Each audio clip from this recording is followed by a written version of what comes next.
There we go, right. I think we're going to push on, guys. So we've delayed lunch by half an hour, which means all the speakers have to do 5 minutes less than they otherwise would have. But we're going to do the abridged introduction. This gentleman that's going to speak to us was head of marketing for EDF. He's part of the program agency, which I said Banksy and Optics were the biggest, but these are actually the biggest. They're the best. You're the best. There's a few more people coming through. What I would like to say is little known facts about people. We all know that Dan is a muso, but he makes the finest apple chutney that Devon has ever seen. And he's about to talk about the client agency loving. So can I have a rapturous round of applause, Mr. Dan Pritchard. Thank you. Thank you. Is that microphone okay? Can you hear okay? Yeah. Can you hear this? So, the great client agency loving.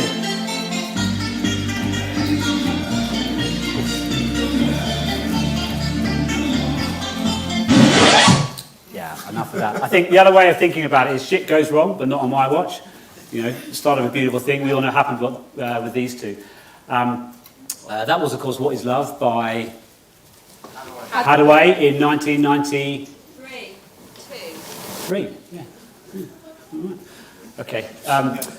So what is love? Love's quite a hard thing to describe, I think. You know, from adoration and love is blind. There's a lot of sayings around the whole thing, and I'm not going to try and solve the what is love mystery. But I think one of the important things is know where you want to play. Yeah. So I think one of the first things is know your audience. So let's do a bit of it's a safe space, some identification. So who identifies as client side in the room? That's good. Who identifies as agency side? Okay. Majority. And who identifies as other? Is that a polite way of saying? You know the freelance type, the non-committal, those kind of ones that just hover around the community, the network. Anyone? No, it's fine. That's okay. I thought that's all right because it is a safe space. So I'm Dan Pritchard, CEO of Program Agency, Positive Impact brand and marketing agency. We're all about making good brands better, so much better. In many different ways. But one of those things is all about relationships. So let's have a think about this from the agency point of view. There's quite a few of you who said, "Yeah, we're in the agency space," and you may have frustrations with some of your clients. Obviously, not existing ones, I'm sure. Probably former clients, the ones that you've managed to kind of step away from. But you know what it's like, yeah. No brief. A lack of brief from the start or the strategy. It can happen. The discovery side of things just doesn't quite, get going. The research bits, they want to jump straight in. You want to do great creative work. You want to take some risks. Client might temper some of that. So it's tricky. And they want results. They want results just like this pig. This pig wants results. It's an impatient pig, right? It wants results. So, an agency perspective, we have views on clients. And not every client, we smash it from day one. That's the reality. But on the flip side, you think about those clients and what do they get with agencies. We put all that work in at the start. That pitch, that research. We show the love. We're wooing them at the start. And they get excited about that. And like, yes, you're the agency for me. And then things can slip. Agencies, we get hired for our ideas, right? We're in an ideas business. And then, what happens? It does happen. We can get fired for the relationship. It starts to decline. Overpromise, underdeliver. It's a real thing that happens because people are desperate to win those pitches. So they throw everything into that. And then, you know what it's like with relationships. They need to be balanced. If expectations are here and expectations are there, you're building up potential problems on both sides further on. And I think we want the relationship to work, don't we? The client has chosen you, the agency has put their effort in, the work in. So how can we move away from this, sometimes this disconnect that happens in the client agency space to do great work? Great work underpinned by a great relationship. That is ultimately what the client wants and what the agency wants. Anyone remember this? Early days of the pandemic? I'm not a cat.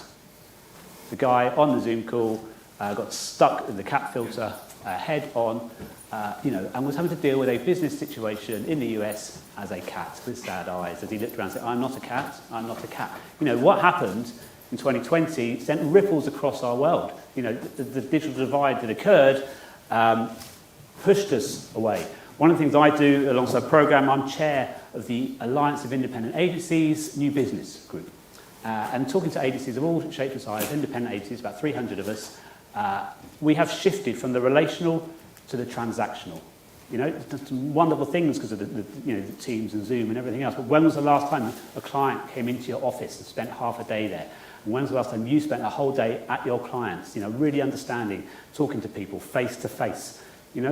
We have shifted towards the transactional, and the pandemic, has accelerated that. And I don't think it's a good thing, actually, because what I'm going to take you through is just showing you just how key that relationship stuff is to making the transactional stuff flow really well. So we don't want to be stuck inside a cat head. So one of the things that is useful, hopefully, is learning from mistakes, and God knows I've made lots of them.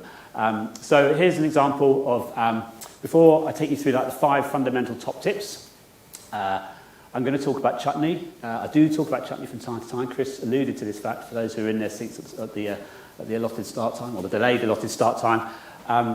So when we got the opportunity to pitch to Geeters, quite a well-known international food brand, to do their social media, I was quite excited. Chutney obsessed that I am. I like chutney. People like chutney? Anyone like chutney? Yeah, I make my own chutney. Yeah, it is good, isn't it? It is good. And I'm not just saying that because we kind of did the whole pitch and everything.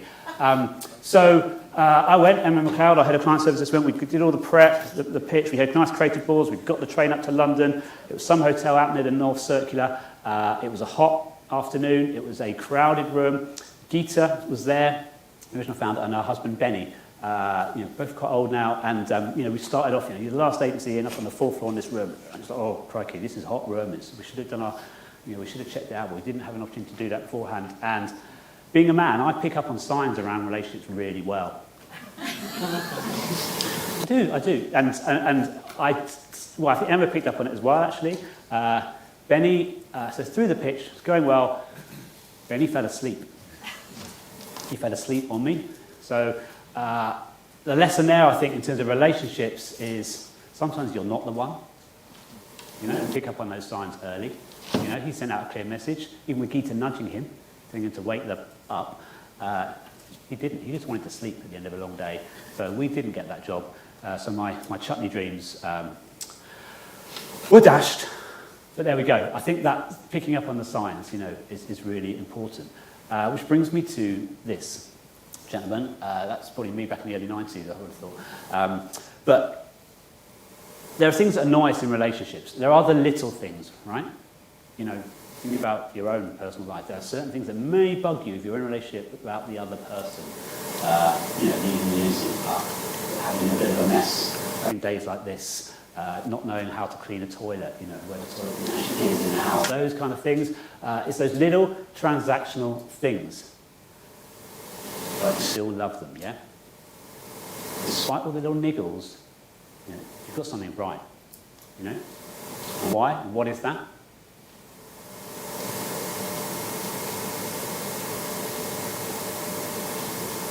It's not because you can sit on the floor like this, in this like yoga move, which I definitely can do. It's because you've got the big things right, the big relationship aspects right. You actually really like each other. You're actually generally interested. You show respect. There is empathy there. You want to go on a journey together.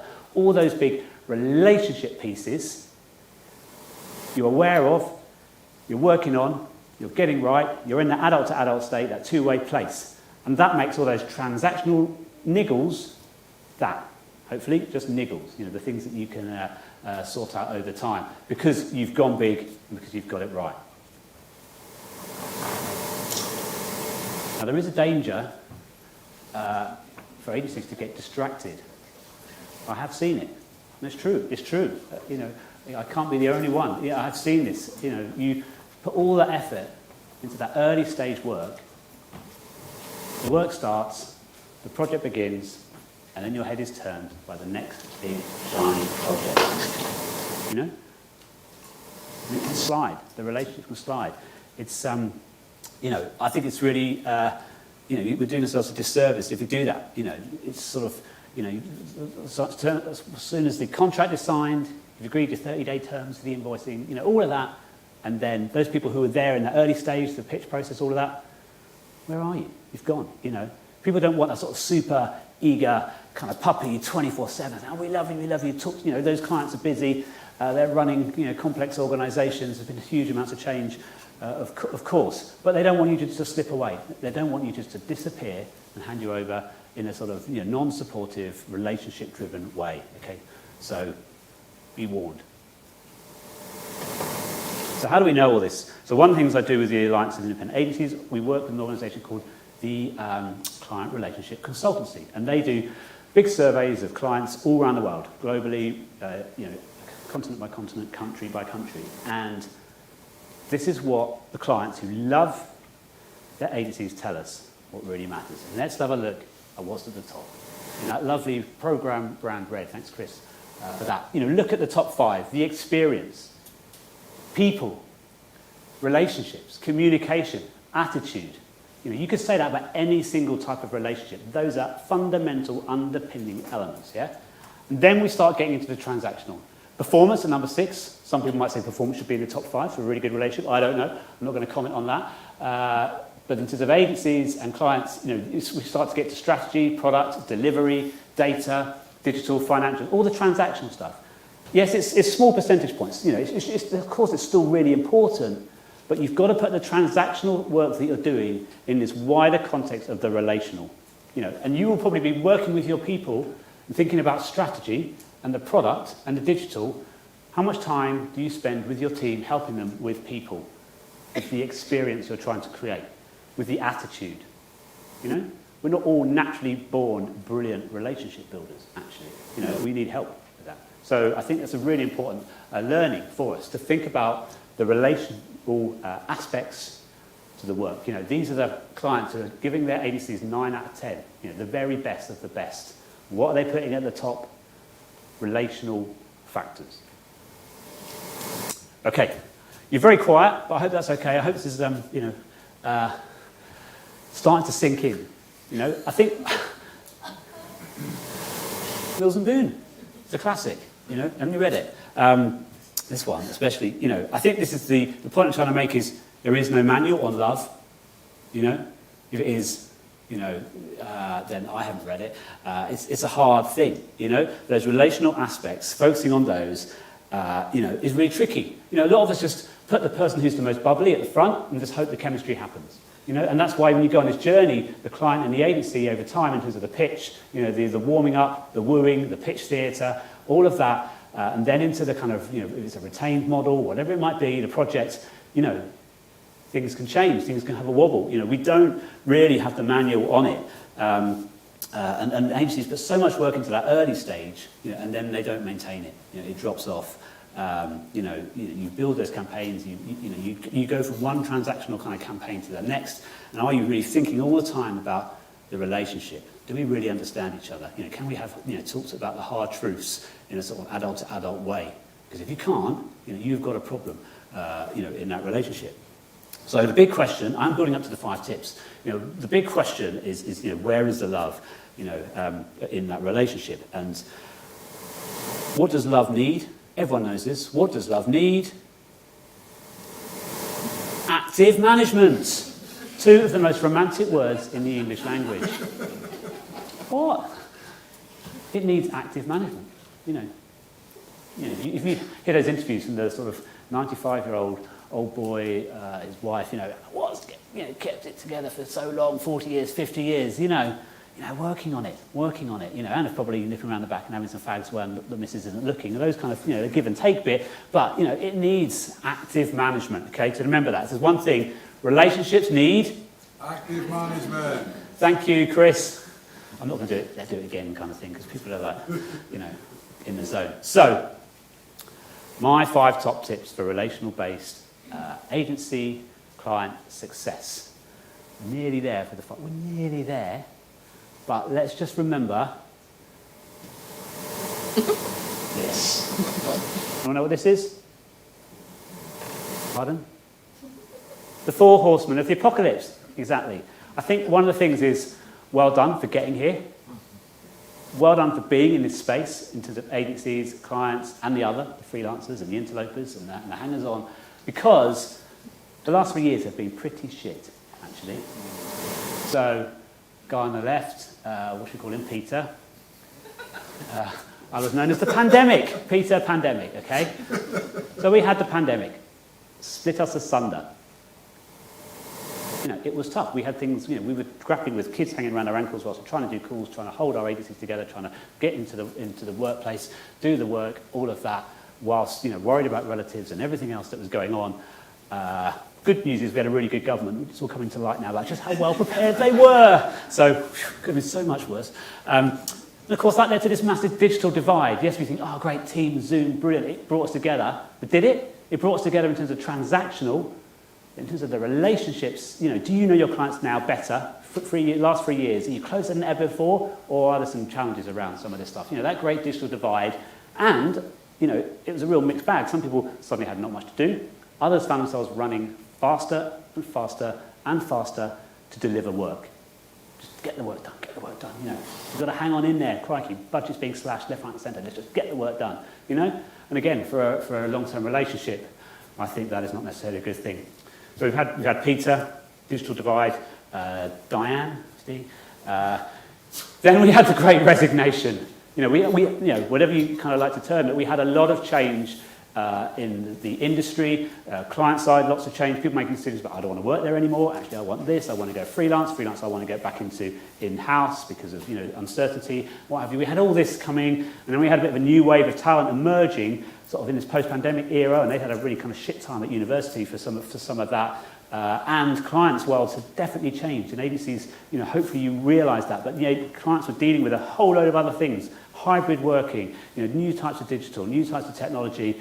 You know, they had to bring into play all the stuff that was going on around that, the HR implications. You know, so the clients were hanging on in there, trying to adapt and keep going. At the same time as the agencies, you know, and the agency models were changing and the ways of working, all of that. And then we had this one. You know, we've got Peter, Diane, Gary, and Claire. We had carnage. I would say, you know, think about the economic uncertainty. Think about Brexit. Think about our interest rates. Think about what people like Sir Martin Sorrell was saying about the UK economy and how we are going to be behind for decades when it comes to the creative space compared to South America, Asia, and some other places. You know, if you look at it, it has been a really kind of tough 3 years to be able to have really strong relationships between agencies over here and clients over here. But all of this is still going on. So, well done for being here, actually. You know, and that's even before we talk about AI, climate change. You know, this is a tumultuous era. You know, and I think that makes relationships even more important. Understanding other people's point of view, you know, is actually critical to the agency client, you know, breaking down that divide. So here are the tips, okay? Told you they were coming. Nothing to do with table manners.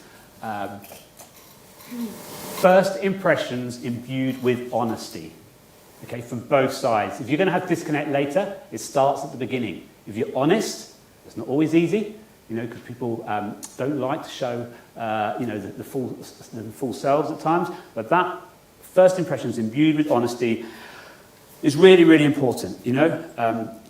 As an agency, you want to make a difference. You know, you want to make a difference to the client.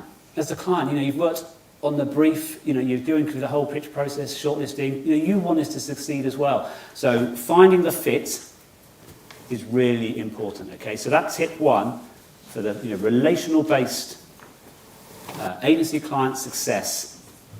In that context of active management, first impressions imbued with honesty, okay? Try and be honest, because if you're up against competitors who are not being honest, you know, who are glossing over things, you know, you might shine a bit brighter, you might stand out with that real, genuine, honest and trust, okay? So, yeah, it just lays the groundwork and the foundations for a much more successful relationship.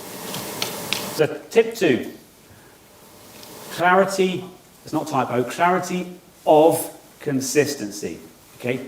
Setting expectations. Clients are really busy. They're in complex organisations often, or they're in startups where it's like lurching from one thing to the next.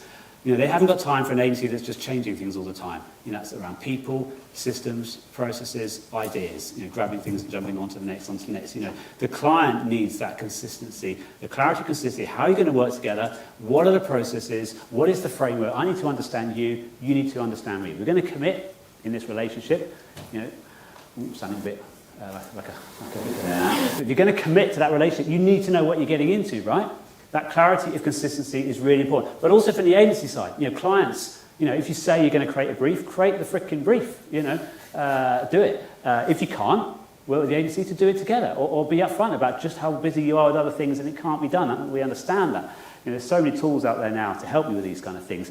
But that honesty, it has to be both ways. The client needs to give the agency space to really get to know the business. When the agency, when programs come in, we've done our research, we looked at your brand, we've looked at your strategic marketing, we've assessed you against a whole set of kind of factors that we use around that, but we don't intimately know your business. Let's be honest, we don't intimately know your business at that point. And how, the client has got to open up, and think about, how much, not everything, not every secret, but, got to really kind of build that level of trust and understanding to help the agency do its job, yeah? So that clarity of consistency is my tip number 2. Tip number 3, in any relationship, if you've done this, it's not a good idea, don't overpromise. They will, you will maybe invite them back to your house one day and they'll see it's not how you kind of pitched it in the start. It ties very much into those tips 1 and 2, but overpromising is a big problem. There's surveys around, in-house marketeers, their biggest pain point, the oversell and under-delivery. It's 74% of clients get pissed off with agencies who do it. Written down here, 3/4 of them, which is understandable, because if you say we can do this, it's like, they can do that, but it's not what I thought. You're starting to kind of chip little holes, little chinks in that relationship. Okay, so don't overpromise. Marketing is a creative thing, it's a strategic thing, it's a measurable thing, but also there are uncertainties out there. When you play these things out in real time in the world, so don't overpromise. Because if you think relationships are rooted in trust, they clearly are the ones that work well. If you're chipping away at that trust piece, that's not a good thing. So tip 4, the other thing is lean in. Okay, lean in. So what do I mean by that? You need to demonstrate you care. Okay, the agency needs to demonstrate they care. They really care. They're kind of they're putting you into the forefront of their minds. They're understanding where you're at, where you're heading. That future-gazing bit. You're solving problems. You're solution-driven, not service-driven. That whole side, you need to really lean in properly. Don't just do it as a his process. We just work through this. That's it. Lean in to their brand and them as people. We're going to work better with people we know, that we like, that we want to know more about, that we're curious about. We know a bit more than just what turns up in the workplace, that wider context. And it's the same for clients. You need to lean in. If you're going to appoint an agency, you want to work with them, you want the best, best value for your buck, right? You spend all that time, getting the budget, sign off internally, all those things you have to go through. You then need to give that agency the maximum opportunity to do a great job for you. So you both need to lean in, that curiosity, that fascination. And if you haven't got that, you've got to find the people in your team who have, okay? Because, again, if it's just shifting back to the transactional, someone else is going to come along who really cares. And if they really care more than you, they're going to potentially do a better job. So lean in. Tip 5 is show the love, okay? And what I mean by this is, your client teams, the people who are working on those accounts, and from the client side, you've got to show love. You've got to have that. It's essentially a growth mindset. You're curious about them. You're curious about not just the job in hand, but the wider piece. You've got to show that love consistently. Linking back to those other tips. You're here genuinely to make a difference. You're excited about the brand. Program. We stop working with certain types of clients to focus on the ones we're really excited about. Positive impact brand and marketing, because life is too short to work with the ones that we're not going to get on with and are not doing exciting things in the world. If it's positive impact, trying to make a meaningful difference, whatever space that is, then we start to get excited. You've got to work out, where your passions are, yeah? And then it's so much easier to lean in and show the love. And I think clients, try and get into that proactive space, again, where you are sort of helping that agency. You want to do that very best job for you, right? And the great agencies, the good agencies, and when it's working really well, they're not just solving that problem there, they're bringing things to you before you even know about them. And that's really important in a relationship. They're doing that future piece because they care about it. They know it might not always come off, but they're putting in the hours to do that relational stuff. They're working on the relationship. They're looking ahead. They're trying to anticipate. They're looking at trends. They're looking in your sector to bring you that. And sometimes it's, we just can't do that. Or that's great, that's really useful, or whatever. But actually, they are willing to take that risk because they know it's really important for the relationship. They know they have a genuine desire. And essentially, that's showing you the love, yeah, around this. So just remind ourselves on those 5, and they're all kind of interlinked. It's all around relational. The transactional is really important, but you have to sit it in the context of relationships, people. So first impressions are viewed with honesty, clarity of consistency, don't overpromise, lean in and show the love. Now, where it gets hard is people are not so good at building relationships in the business space. It can be tricky. It's about people, it's about conversations, it's about the things around the edges of the meetings. It's all those things which, as you spend longer and longer in business, might become easier to you, but it might be a real struggle, and that's okay. That's absolutely fine because, people are complex, situations are complex, there are pressures in work, there are pressures out of work. So I think one of the things that we've done at Programme, using DISC profiles and others, is understand where people are. Find the people who are, or have the potential to be, relationship builders. So these are your kind of bonus tips, really. If I'd put on LinkedIn 11 tips, it wouldn't have worked, you see. So I had to do 5, and then I expanded that. 11 tips. And what's he talking about, 11? No one does 11. So I'm going to give you 11, okay? So you got your first 5, and then let's expand them out in terms of this relationship builder piece, okay? Quick. So relationship-centric. Let me get them all up on screen here. These are really important. So, you need the people who are relationship-centric, who are, fascinated with life, fascinated with people at a certain level, who have that spark. You need those in your team, and they understand it needs to be worked on. Relationships just don't happen. It needs to be worked on both sides, They need to be good listeners, okay? Not with the intent to reply, answer, solutions, no. But actually to understand, okay, to understand. And I think, again, I'm getting a bit agency-centric maybe this bit, but I think it's equally relevant for both sides, the client and the agency. You've got to walk towards problems, not to see it as like, oh, it's another load of work on my desk that's come my way. You've got to walk into those problems, looking for, solutions, be excited about those, and it's not an area of strife and blame. It can be tough out there, but actually, we can do this. We can do this together because we have a really strong relationship. They look beyond the specific project. Just get it done. Get it off my desk. It's about understanding that business, understanding the agency, the wider context. Okay. Those people who are intrigued, you see them on social, who are in your office, who are exploring this, doing this, running things around the edges, all of that kind of stuff, and in your business, they're the ones. Actually, we could have some really good relationship builder type people here. Let's understand that, support they need, all of that. That growth mindset again. They see the relationship you are having, the client and the agency, is wow, what an opportunity. The two of us, for a set period, we're working together. That I'm going to learn loads. I'm going to put lots in. I'm going to get lots out. That continuous learning and improvement piece. If you've got those people in your team, they're going to thrive as those key kind of relationship builders. Okay. And hopefully you're getting to the point where your business is my business. If that relationship is really strong, they're coming with ideas all the time. They're not afraid to stand up. Agency side, working with the senior leadership teams on the client side and vice versa. That is really, really important. So, on all of this, try not to lose your identity.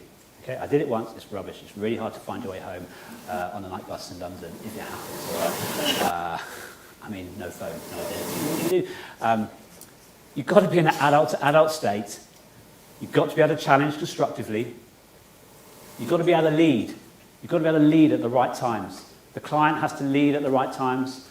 The agency has to lead at the right times. You know, you are marketing experts. You are brand experts. You are SEO experts. Be strong, be bold. And if that's within a strong two-way relationship, it should work. If it's not, if you haven't got the trust, if you've got, you know, you've overpromised before, you know, you're on weaker ground, okay? Staying calm under pressure. It can be tough out there. You know, campaigns don't always work. Clients can change their mind last minute. Agencies can suddenly go AWOL, and you're like, where are they? They were all over us in the first 3 months, and now I can't, you know, where are they? So I think, you know, that staying calm under pressure, to be able to have those conversations is really important. Oh, we missed the last one. We missed the last one. So, trying to build something together. It comes from solutions, not just a list of services. You know, the transactional stuff underpin those solutions. So I think the identity you maintain as an agency, as a client, you know, you don't want to be subservient to the other. Absolutely not. You know, it's an equal two-way relationship. It gets tricky because there's a financial transaction involved around it, which is why, you know, think about those 5 tips. You know, that honesty at the start, you know, is really important to sort of get all those things out, you know, when you can. And it's hard, and junior people in teams, you know, you know, there's a hierarchy that they're working to, and similarly in clients. You know, I think it's really important to remember these things. You know, that is what we are looking for as agency founders, as agency owners. We want people to be great relationship builders. We want people to take some risks within the context of a strong relationship, because that's when the magic happens.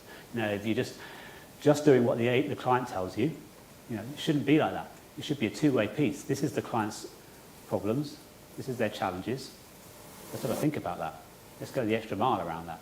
Because, you know, there's strength in the relationship to do that, rather than, yeah, okay, it's another email campaign using HubSpot or Reserve. You need to get to that level of sophistication. So, I'm going to use that super sexy phrase again. Relationships, just like the bottom line, need active management, okay? Active management, you know, you think about your people, you know, just think about your teams. Who's really good at the relationship building stuff? You know, that is gold dust. You know, people, you know, that's why we come into marketing, a lot of us, you know, are really important. But think about, you know, don't just leave it to chance. Don't just assume it's going to be a Mills and Boon, always with a happy ending, right? You need to really kind of think about that and put the strategies in place around that. Another way of thinking about it is this wonderful quote here. I've always wanted to stand on stage and quote Shakespeare. But my bounty is as boundless as the sea, my love as deep. The more I give to thee, the more I have, for both are infinite. But that's the point about relationships, you know. Transactional stuff is finite.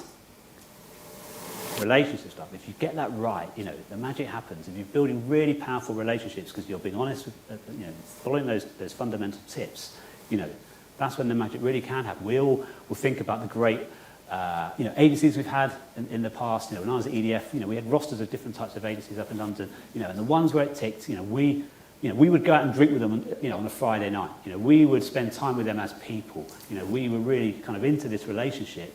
The work was fun, the energy was there. You know, it was still hard work to follow on, but it really mattered. You know, and similarly, you know, the other side, if you're agency, if you're creative, you'll remember those campaigns that rocked.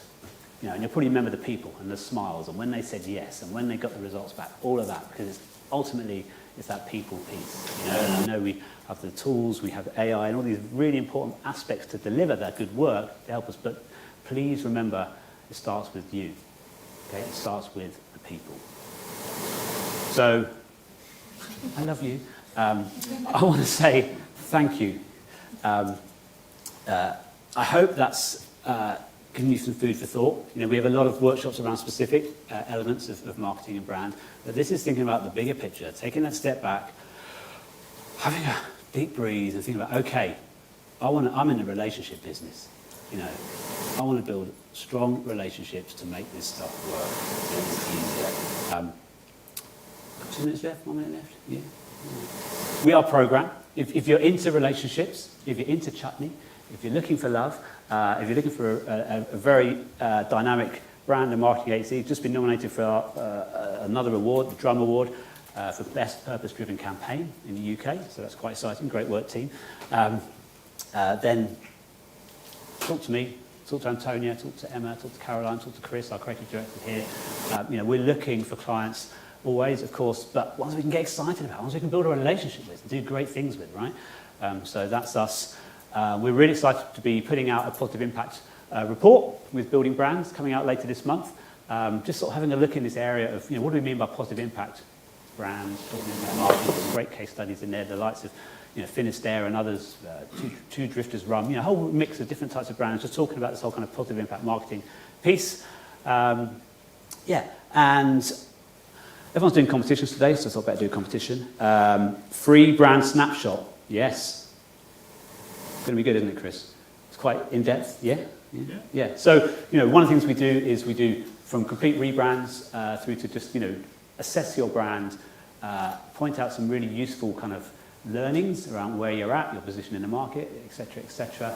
So if you can try and summarize this, what is love, where is love, show me the love, on LinkedIn, tag program in, we'll pick the one that gets us super excited as a team, and we'll give you that free brand audit. So I hope that's useful. I'm Dan. The team are here. Have a great day. Thank you so much, Building Brands, Dave and Chris and everyone else. And I'm always just thrilled when the tech works. That's always a bonus for me. So thanks, everyone. That's me. Thank you. Thank you, Dan. I know I've got to finish. I love you. Come on. What? Come on. What? Oh, that wasn't scripted. That wasn't, no, it wasn't. And you smell really nice. I brushed up against your ears. Yeah, they're big ears, aren't they? They're not big ears. Okay. No, they're not. That was really nice. And the fact that we managed to talk about Peter Pandemic, Diane Digital, what was that? What's that? I've screwed it. Peter, Diane. Yeah, and Claire Peter, Carnage. Claire Carnage. Was it Greta, Great Resignation? Yeah. Yeah. That was fantastic. Thank you. Yeah. Thank Dan you. Pritchard, everyone. Right. No, come on, do a proper one. Commit to it. There you go. That's Building Brands. That's what we're talking about. I'm definitely going to win the brand.